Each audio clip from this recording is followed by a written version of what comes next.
the guy's body because it was a robbery. The protagonist was horrified and looked dumbfounded when he heard that Sarazad was crazy because she volunteered for a small local war. He imagined Sarazad's silhouette standing against a red background of blood and guns pointed at her because it seemed to her that there was no will to live. The protagonist's clone crossed his palms, leaning on a chair, and said that it was nothing special because the queen eventually became a tyrant. At that moment, Alicia was bloodthirsty in an attack under the fiery tongues of flame, and he noticed that she was missing one of her arms, and after that, everything that happened in the same novel. Two men danced opposite each other holding a leg near a little girl, and the Term's family was attacked by another rebel squad as Fahan and was destroyed, and Lord Velarde died, carrying out an unreasonable order of the queen. So in those memories, the brunette orc tried to cheer up Melika with his hugs, and Arash, who left their territory, died in an accident while hunting, and she could not eat anything and died of hunger. The protagonist opened his mouth in anger and wanted to finish this explanation of the circumstances. He immediately went to his clone to punch him,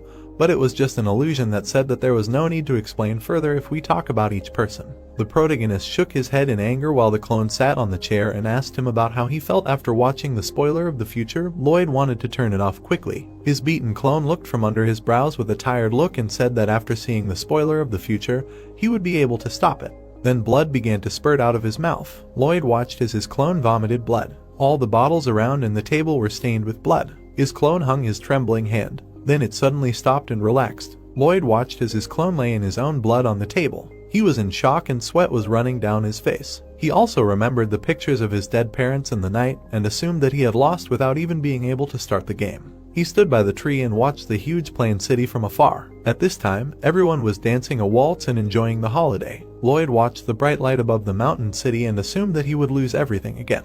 With whom he turned around and began to leave in anger. He bared his teeth furiously and realized that he should never lose what was